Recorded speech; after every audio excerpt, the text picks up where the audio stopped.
Well, good morning, good afternoon, depending where you are. We'll be starting very shortly.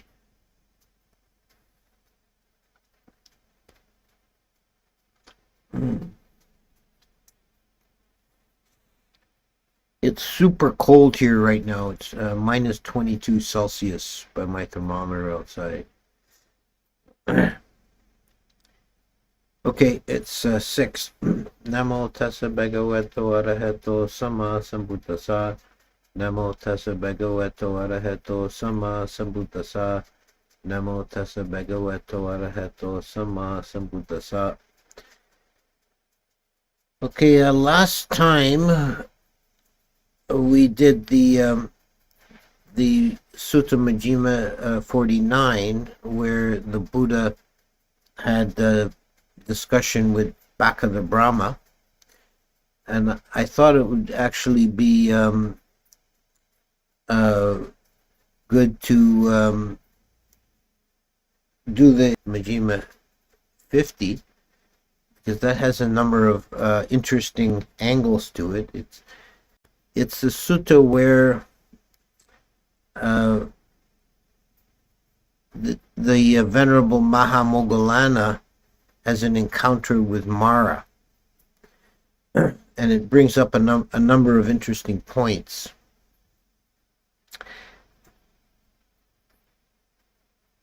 First of all, let's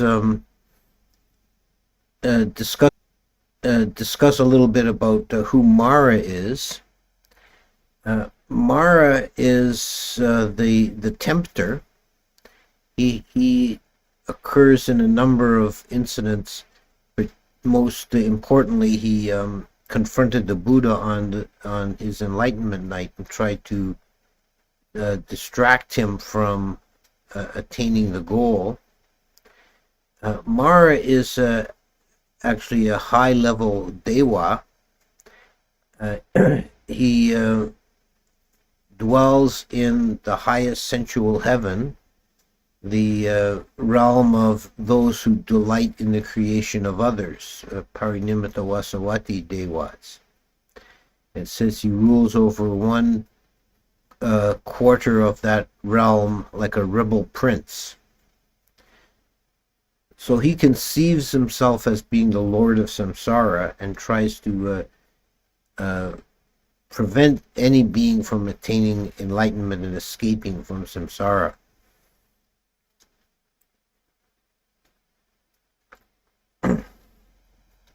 He's often compared to the Christian Satan, but this comparison is of only limited value. Where Satan was a rebel angel who was confined to hell, Mara is not in hell. He's in his normal abode, is in the highest of the sensual heavens. His principal failing, one could say, is pride and arrogance. And he doesn't really use, he doesn't really want to create misery. He wants just to prevent people from escaping samsara. So his first weapon is usually distraction through sensual desire. And if that fails, he does resort to terror, as he did on the Buddha's Enlightenment Night, bringing forth an army of demonic forms to attack the Buddha.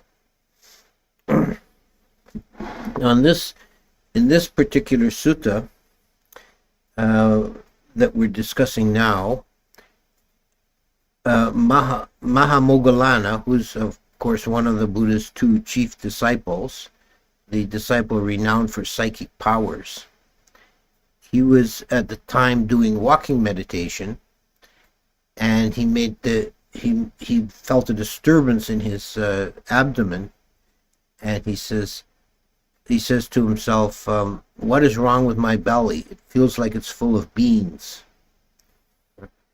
So he uses his psychic power to look inside himself and see what the problem is. and he sees that Mara has perched himself inside his intestines, causing him distress.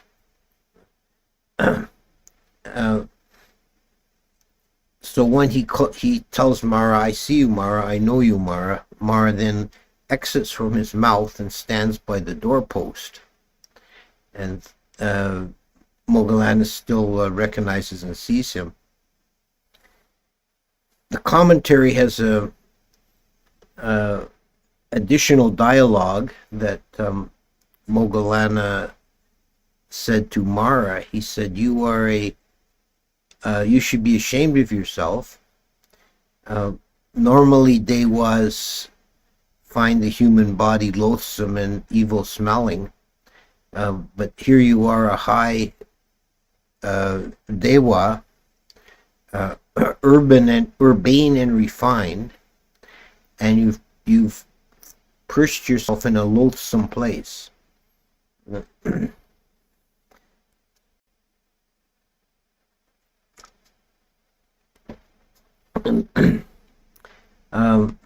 So he rebukes Mara and he warns him that he's making bad karma by attempting to torment the arhants. And he tells a story that constitutes the bulk of the sutta. Moggallana tells a story about a past age of the earth during the time of Kakusanda Buddha, who was the first Buddha of this world system, when Moggallana himself was the Mara. Now this is a point that needs to be made if people many of you are probably aware of this, but the various important Dewas and Brahmas like Mahabrahma, Saka, Mara, these are more like offices than individual names. That when Mara finishes his karma runs out and he passes away from being Mara, then a new Mara arises in the world. So there's always a Mara, but not the same one.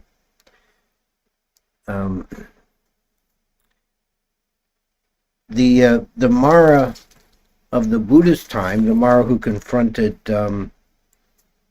Moggallana, bears the name of Papima. That's his name, but Moggallana was named Dusi when he was the Mara.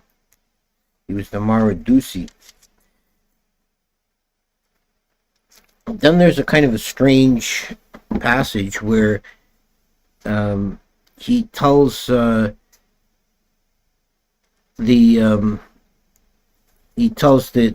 current Mara.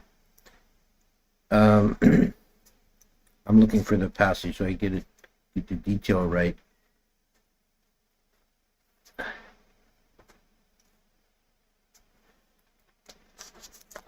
Not there.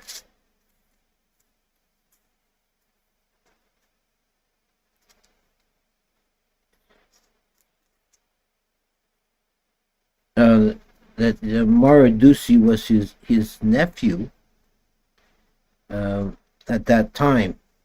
Now this in itself is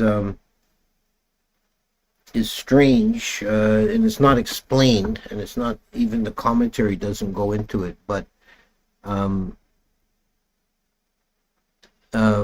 Dewas do not reproduce sexually, so it's hard to understand what the meaning of being someone's nephew amongst Dewas constitutes. There is mention of Dewas having sons and daughters, and this is explained in one commentary that when a Dewa arises in the world, they just appear fully formed, and sometimes they will appear seated in the lap of another Dewa, and then they're considered to be that Dewa's son or daughter.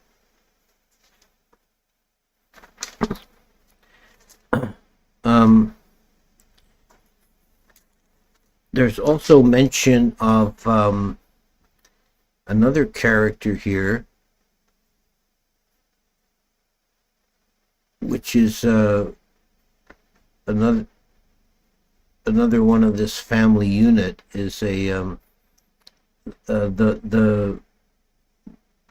mother of Dusi, who would be the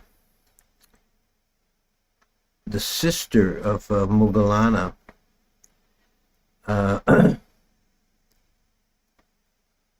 which is her name was Kali, which is spelled the same as the Hindu deity.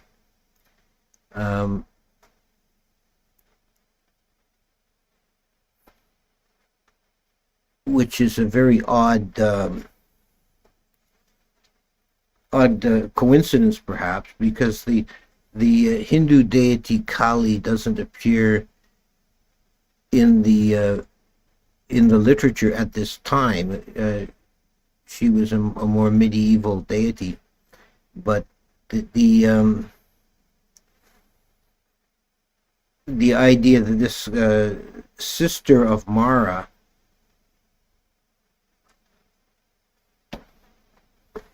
no details are given about her, but the name Kali means the black one. There are a number of Kalis that are mentioned in the name was not an uncommon one in the Pali literature. There's a number of Kalis that are mentioned, and mostly most of them don't have any sort of demonic association. The Kali just might mean dark hair or dark skin, but in one case there was a woman who was a cemetery attendant who at one time made a drinking bowl out of a human skull. So that sounds kind of tantric, and you could see possibly an early idea of the later deity Kali. In any case, it's odd that she's just mentioned in passing. The Dusi says, "My sister was Kali, and you were her son and my nephew at that time." Then he tells a story about how, as Mara Dusi, he tormented the bhikkhus and the arahants of that time. As I said, Kakusanda was the Buddha, and he had two chief disciples, Vidura and Sanjiva. All the Buddhas follow this archetypal pattern and have many similarities between them, and they always have two chief disciples.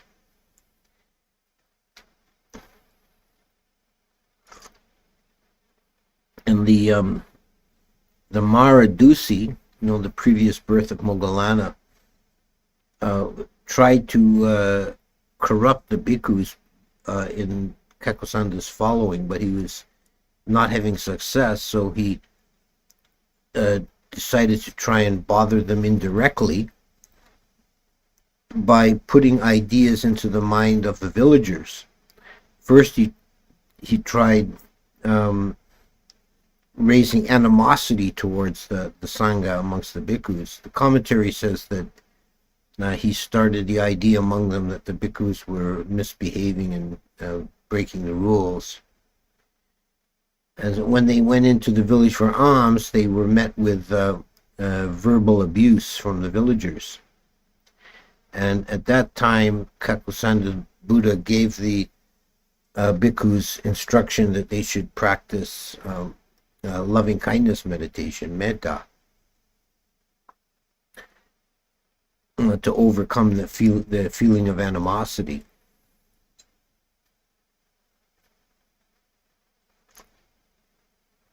So this didn't work. It didn't corrupt the bhikkhus or put them off their practice. So Dusi tried to take the opposite tack, and he had the villagers, instilled in the villagers excessive devotion to the bhikkhus, so that they praised them and honored them and bowed to them with joined hands. They're hoping to inflame the pride and arrogance of the bhikkhus. And that didn't work either, because Kakusandi gave the bhikkhus contemplations on the foulness of the body and the impermanence of all formations, etc., to overcome feelings of desire and pride.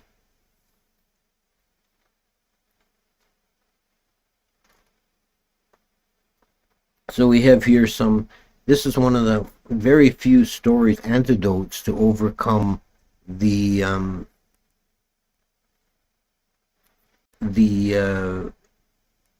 failings of the worldly winds of praise and blame.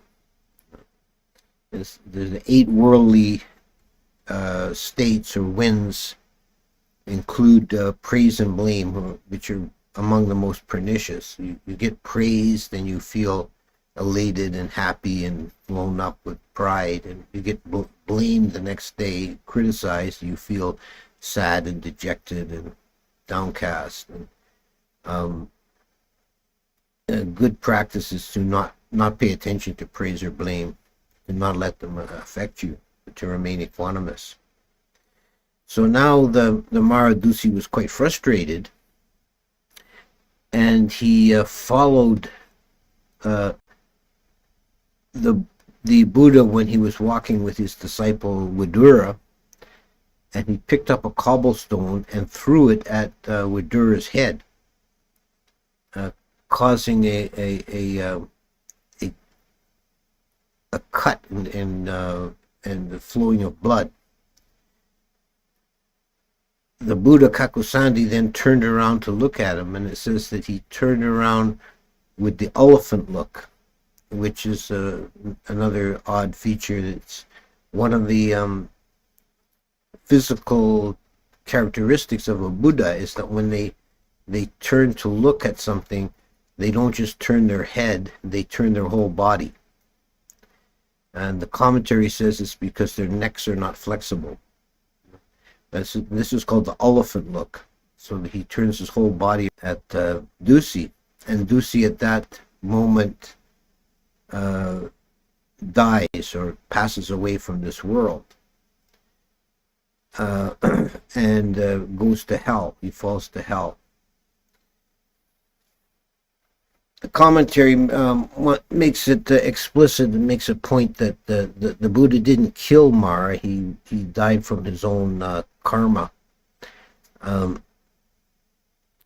when he appeared in hell, he had a human body with a fish's head, and it was enormous size, so that his head and feet touched the ceiling and floor of the fiery chamber in Avicii hell. And the hell wardens stuck red hot iron spears into his body, and they drove them in, and they told him, when you feel the spears touch inside your body, you'll know that 1,000 years have passed. So now remember, this is Moggallāna. So he in his previous life, he was Dusi the Mara, and then he went to hell. So, but eventually he found his way back to human form and became Moggallāna. So this is a very important feature of the Buddhist idea of karma and rebirth. There is no such thing as an eternal damnation. Even that the very worst possible existence eventually ends, and one can have another chance. And eventually he became Moggallāna, chief disciple of the Buddha.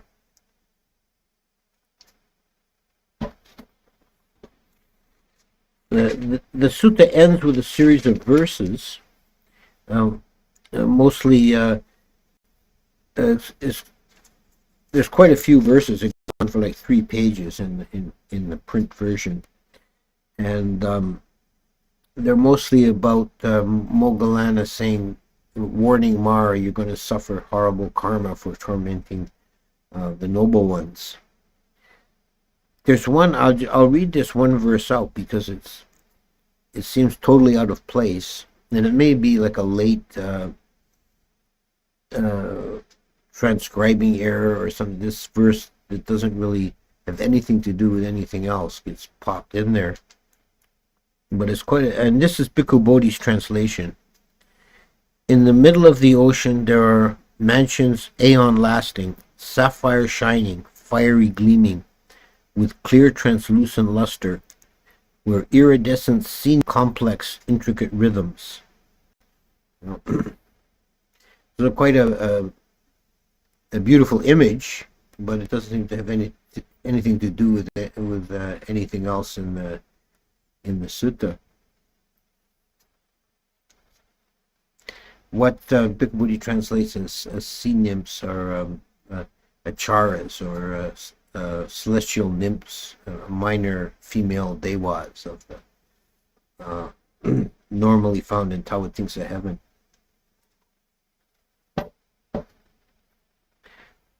So in this sutta, just to kind of sum up the main points, in this sutta we have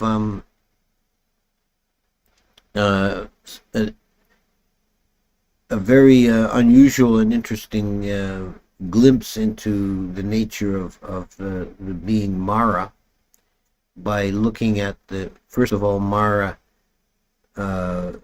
in the present time, or at the time of the Buddha, appearing in Moggallana's belly, and then later Moggallana telling the story about an ancient past when he was the Mara, and performing acts to torment the bhikkhus and the arahants, and then suffering in hell because of it.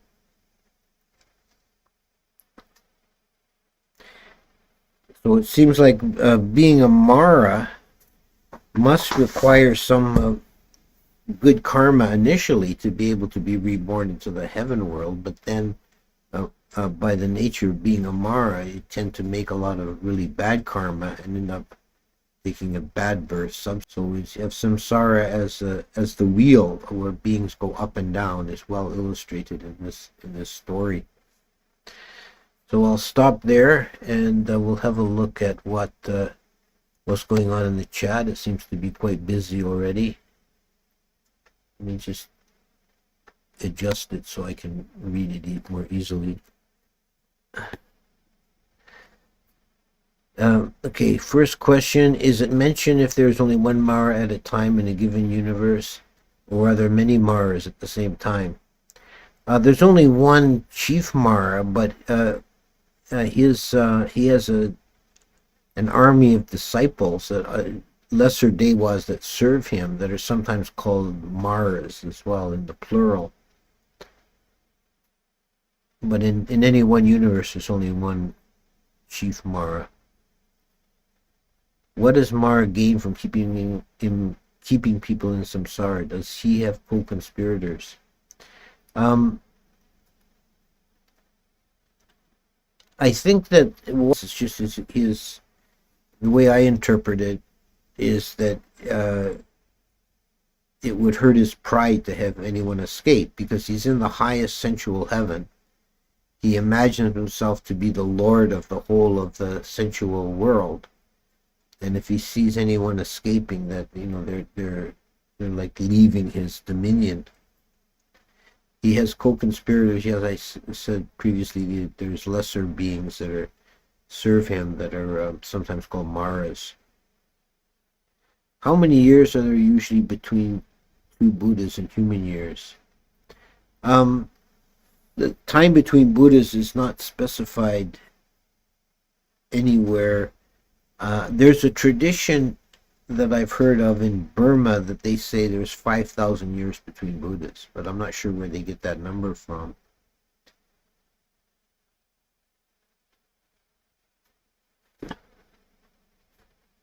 But in any case, it's a very long time. Are any meditative absorptions required in the realm, as is a requirement in Brahma and Arupa realm? No. The meditative attainments lead to the rebirth in the Brahma world, not in the Deva world. What's required for birth in the Deva world is the excellent morality plus generosity.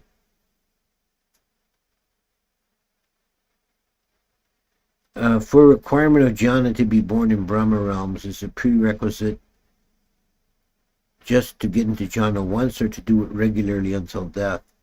There has to be some degree of a mastery of jhana and that's still present at the time of death. That if someone practices jhana in their youth and then neglects it, they lose their jhana, then they won't. That doesn't lead to a Brahma world rebirth. And the degree of mastery depends on what type of Brahma you end up becoming. In each, there's the Brahma world is divided up in various ways. There's the 4 levels corresponding to the 4 jhanas, but within each of the 4 levels, there's different grades of Brahmas within that level that are determined by the degree of mastery of the jhana. Regarding the family life of Devas, it occurs to me that terms like nephew or father or grandfather can be used out of respect or affection without being literally true. Yeah, that's possible. They might have had some honorary association and using terms like sister and nephew.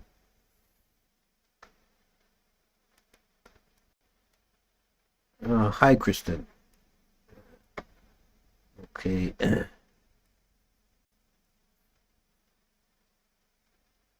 Now my computer's kind of screwing up here. Okay. Have you been confronted by Mara, Bhante? Mara doesn't bother with the small fry. He goes after Buddhas and great disciples and like that. I should also mention, in talking about Maras, and in this context, that the commentary does make a distinction between different uses of the word Mara. There is Mara Dewa Putta, which is the being Mara, Mara the Dewa, but there's also Mara used figuratively as a personification of defilement without actually being real. So that type of Mara confronts us all.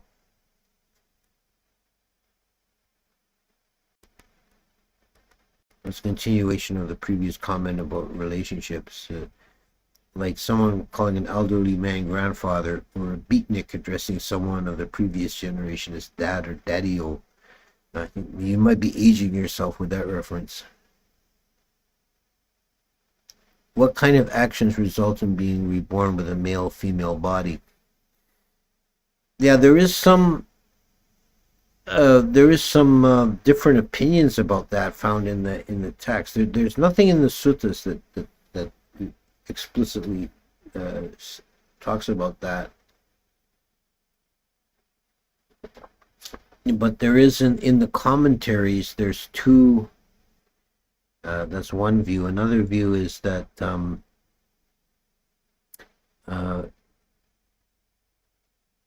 it depends on the what would you say, like the strength of the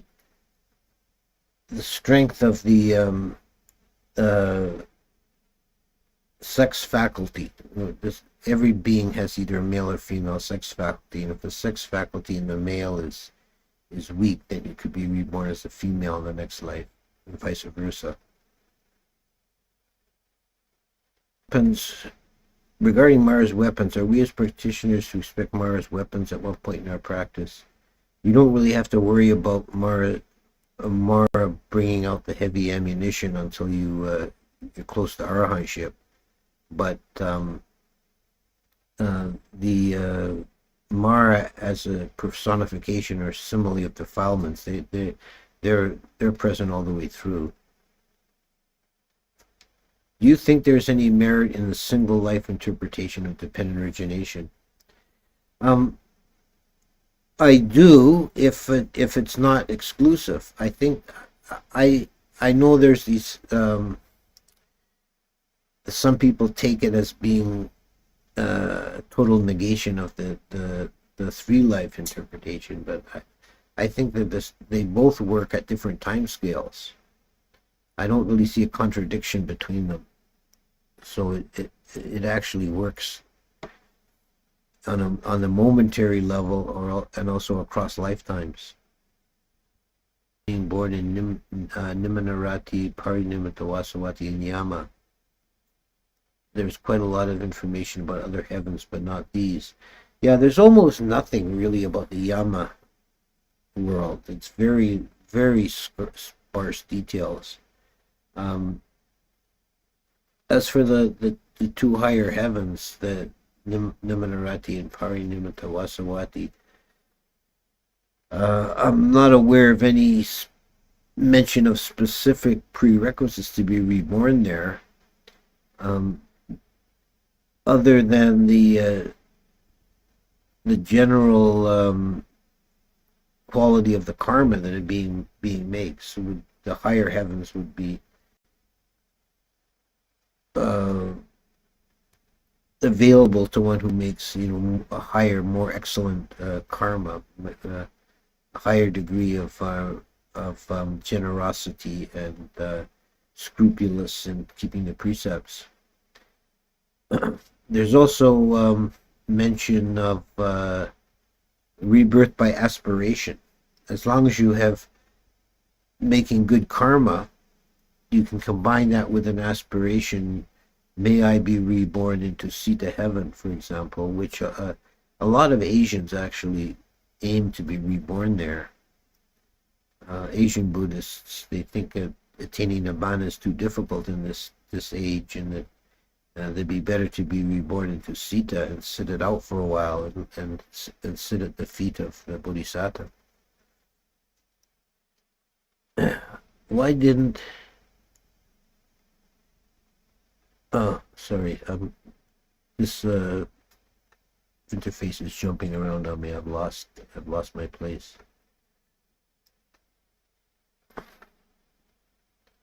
Okay, why didn't the Buddha turn... Oh, it jumped again. Why didn't the Buddha turn Mara into an arahant to relieve Mara from endless suffering? Or is Mara necessary for realizing attainment? Well, the Buddha can't turn anyone into an arahant. He hasn't got that power. There is something like that in a story not from the Pali, but it's in the Asokavada, which is a Sanskrit text of the Sarvastivada tradition, where a bhikkhu arahant, whose name I'm not recalling at the moment, at the time of King Asoka, had a confrontation with Mara and ended up converting Mara, and Mara became a stream winner. So he could no longer fulfill the duties of Mara, and that would mean a new Mara would have to arise. Are human beings in different world systems different from us? Well, we don't have any descriptions of beings in other world systems. I think the assumption in the general assumption in the Pali cosmology is that human beings are the same everywhere, but it's not really explicit. There's actually no discussion much about other world systems. There is a little bit of details about the other islands, the world islands that surround Mount Sinaru. There's 4 islands, and we live on Jambudipa, the southern island, and the other islands, they look somewhat different than us. The shape of the head is different. So possibly in other world systems they're even more different. Not to oversimplify, but what would be the important elements of the sutta that a lay practitioner could take from the sutta? Well, the one really salient practice point is Kakusanda's instructions to the bhikkhus to overcome praise and blame.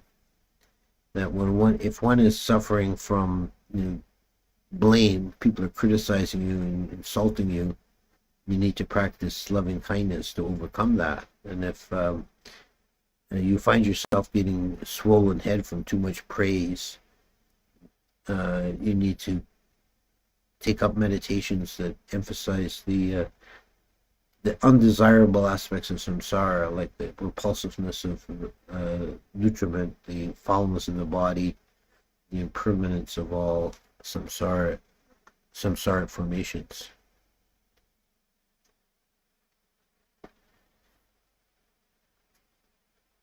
From reading suttas, we can see that Mara is aware of Buddha Dhamma Sangha. Why isn't he worried about going to hell at the end of his lifespan? Short-sightedness. I mean, why human beings have even shorter lifespans, and how many of them just live heedlessly? Does having jhana from meditation on Brahma Viharas always result in the same liberation wisdom? And jhanas from Sanyasati, please.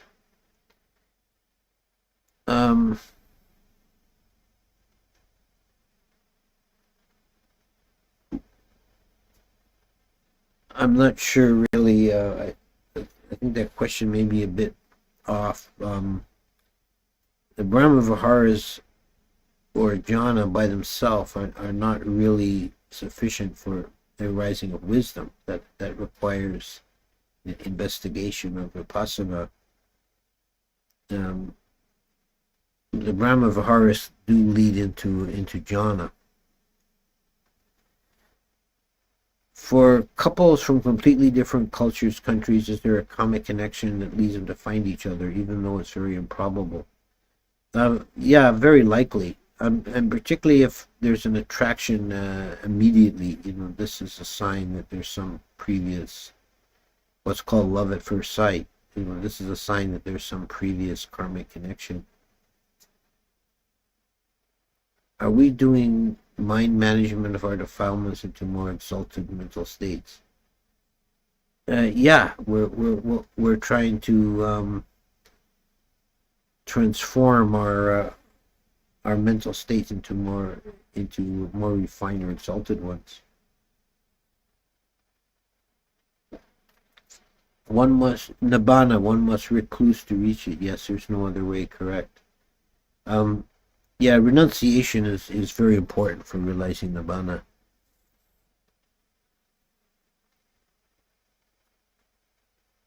Okay, so I think I'll leave it there for today, and we'll do something different next week. And hope you're all doing well.